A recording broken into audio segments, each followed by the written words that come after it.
Hello, welcome back to the holding. It's that time of year, cold nights, windy days, and the leaves are all falling. So it's time to make leaf mould. Let's go get these in the bin.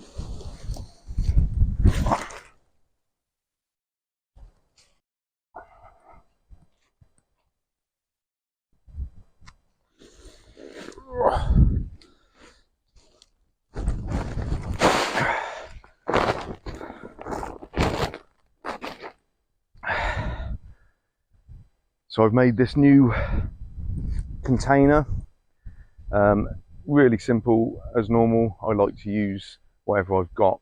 So this is some old stock fencing. It's the really heavy duty, the pig stock fencing, not the sheep one.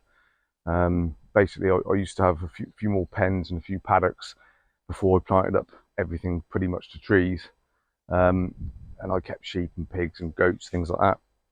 I took all my fencing down, so the only fencing I've really got now is around the veg garden and the electric around the chickens.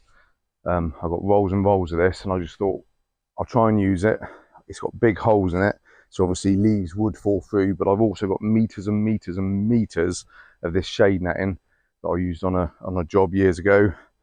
So what I've done is I've just cut a big circle. It's probably about 3 meters round, diameter, and I've just cable tied this netting on the outside all the way around. So the idea being that will stop the leaves from falling out. Now in the strong wind you will get leaves as they dry out a bit on top just being blown straight out, so I will put a net over the top as well, or a bit of chicken mesh with some bricks on, something like that to hold it in. But yeah, so I want to make as much leaf mold as possible. I've only been doing this now, this is my second year.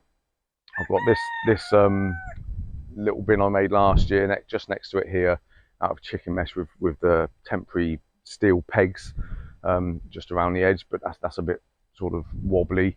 Hopefully I'm hoping this, as it gets full, because it's such a strong wire and I've hooked the ends together, that as I fill it and I stamp, I'll get in and I'll stamp it down and compress it in, that it will just tighten out the sides and it will all hold together nicely and won't need any pegs. I've just put one peg on the join for now because it was bowing in a bit because it's such strong springy wire.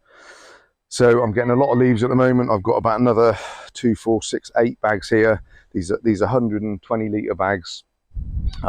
These are off a job yesterday. I've only really got one big gardening contract at the moment. I do a few other little jobs too, but on my big gardening contract I get a lot of leaves and things from there as well. I probably get this much every week for probably the next month, so quite a few leaves. But I also rake leaves off the holding. Now I don't, amongst the trees where the leaves fall, I just leave them because I want to kind of create that forest floor over time, and I've still got, because it was all pasture, I've still got quite a bit of grass in amongst my trees, and every year with the leaf fall that helps us kind of knock that back and create that sort of forest floor.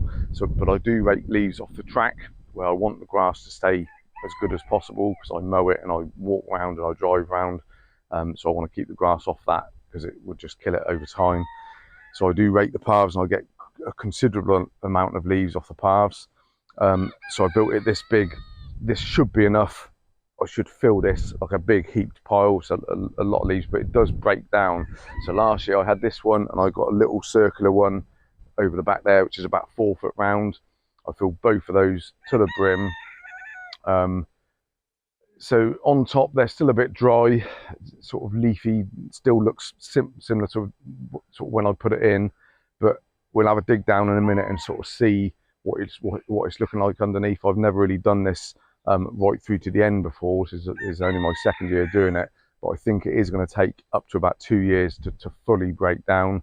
There may be some usable stuff right at the bottom, sort of in contact with the subsoil, but we're going to have a dig and have a look after I put these leaves in here. So we'll just see how full this gets, this container.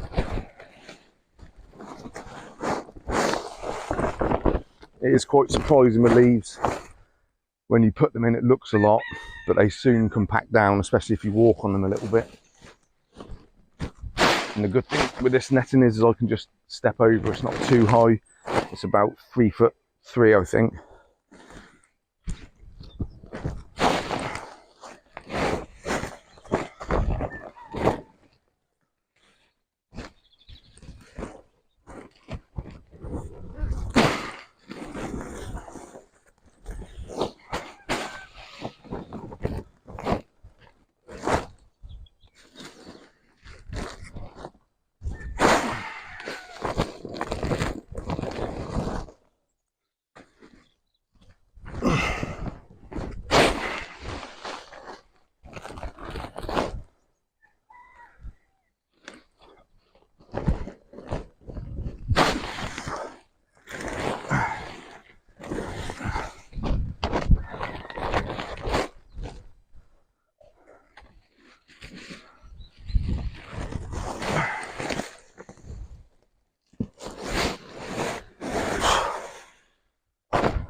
There you go.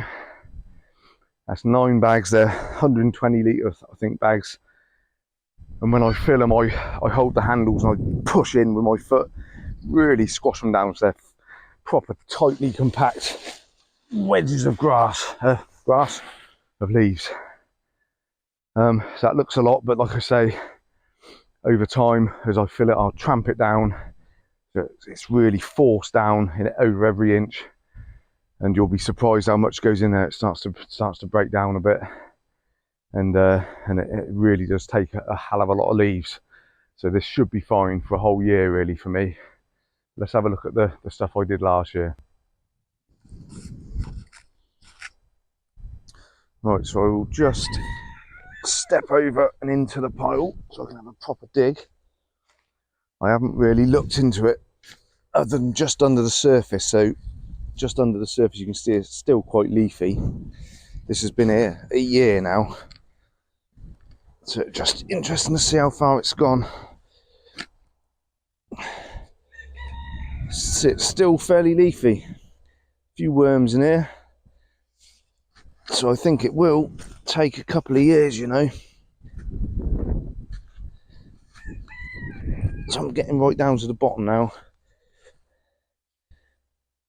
Yeah, so at the bottom, they're much more broken down. Really, they're just kind of falling apart and they're looking almost earthy coloured.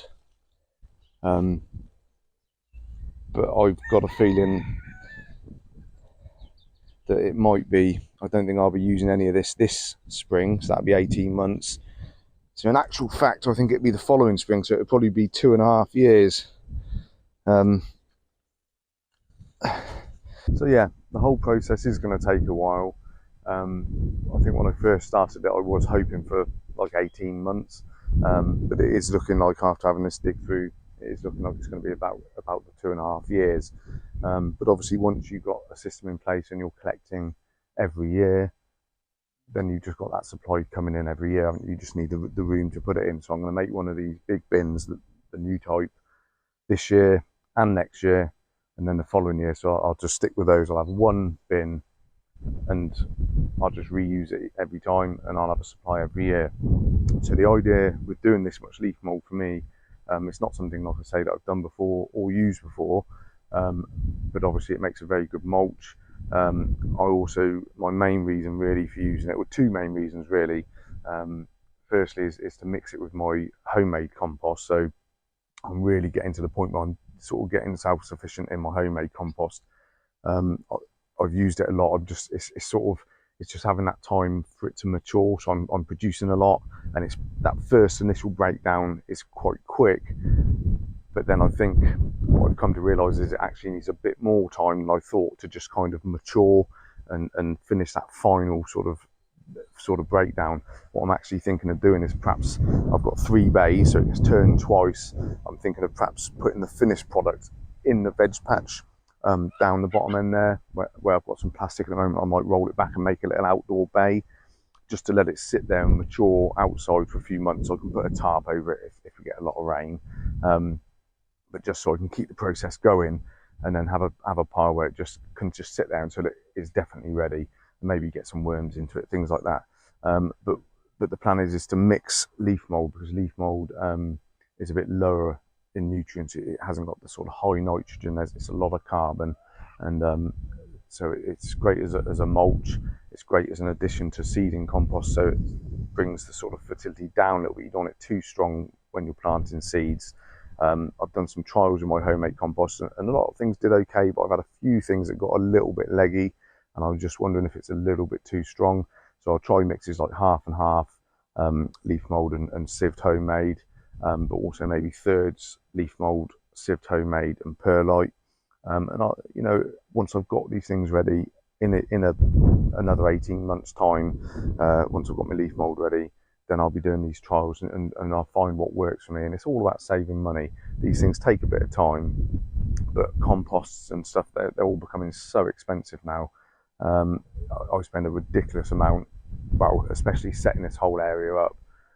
It was about £50 a bed on compost just to get things started. So that was an initial cost, but I'm hoping now to not really have to have to have any more costs on compost, because it's many hundreds of pounds a year I spend. But yeah, I also use it in any state really. So actually it's quite good in this state as slightly broken down leaves for worm bedding and worm food. So I've got my outdoor worm bed now. So what I'll do is I'll mix greens, put a layer of greens on and put a layer of leaf mould or half rotten leaf mould on top, and the worms just love that. And honestly, if you started keeping worms and you're having any sort of problems with the worms trying to come out of the bins, which I had at the beginning, the thing I found that really settled them down, bung a bit of leaf mould in there, or half-rotted leaf mould. It's got all that bacteria and everything that you need, and that really sort of seems to settle them down. So yeah, you know, get yourself a bit of wire, any container really, any way, a couple of pallets, anything you can use, and put all your leaves in it. And yes, it's a bit of a long process, but I think it's definitely worth doing. Obviously I'll show you the finished product perhaps in another 18 months when I've actually got something I can sieve and use. But until then, take it easy, and we will see you next time, guys.